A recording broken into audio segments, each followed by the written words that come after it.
Nauwi sa gulo ang ikakasasa ng demolisyon sa isang barangay sa Angeles City sa Pampanga. Pinaulanan ng mga bato at bote ng mga galit na residente ang demolition team. May report si Ian Cruz. Dito kami pinanganak! Dito na kami mamamatay! Sige sa paghagis ng mga bote at bato ang mga lalaking yan sa mga pulis at demolition team sa Sitio Balubad, Barangay Anunas sa Angeles City, Pampanga. Tinamaan pa ng Molotov ang mga magde-demolish. Sa isa pang kuha, napatras ang demolition team dahil sa walang puknat na pamamato ng mga galit na residente. May desisyon ng Korte Suprema na nagpapaalis sa mahigit 2,000 pamilya na nakatira sa 73 hektaryang lupa na nakapangalan na ngayon sa private developer. Dumaan po yan sa Supreme Court.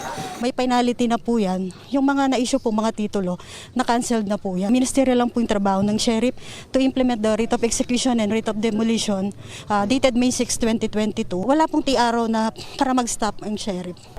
Iginawad sa mga residente ang lupa nung panahon ni na dating Pangulong Fidel Ramos, Joseph Estrada at Gloria Macapagal Arroyo. Pero nalaman nilang nakansela ang kanilang Certificate of Land Ownership Award o CLOA. At pinagtataka rin po namin kung bakit na-cancel the time po of pandemic. Hindi din po na-inform yung mga farmers namin kung bakit na-cancel yung mga hawak nilang CLOA. Ayon kay Attorney Hender Endona, Legal Counsel ng Clark Hills Properties Corporation, 1997 pa nagsimula ang kaso sa lupain. 2013 pa kinansila ng Korte Suprema ang CLOA nang matukoy na hindi agricultural kundi residential ang klasifikasyon ng lugar. 2022 naman daw nang ilabas ng Korte ang writ of demolition. Todo bantay ang mga residente sa pangambang magiba ang kanilang tahanan. Nagsimula raw ang gulo nang pasukin ng demolition team ang bagong tayong bahay ng Australian National na si Peter Grohl na sugatan sa insidente. And I believe even humanity, what they've done is illegal. Diyos ko, President Bongbong Marcos, sana po matulungan nyo naman po kami sa matagal na naming problema dito sa Balubad. Dito po sa Balubad, Anunas, Angeles City. Kinondena naman ng City Government ng Angeles ang surprise demolition. Sabi ni City Mayor Carmelo Lasatin Jr., hindi sumunod ang developer na Clark Hills sa kanilang amicable settlement na magbibigay muna ng konkretong development plan bago paalisin ang mga tao sa lugar.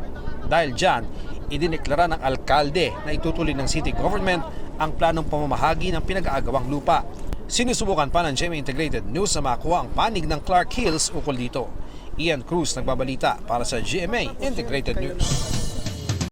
Mga kapuso, alamin ang State of the Nation. Mag-subscribe sa GMA Integrated News sa YouTube. Sa ating mga kapuso abroad, samahan niyo kami sa GMA Pinoy TV at sa www.gmanews.tv.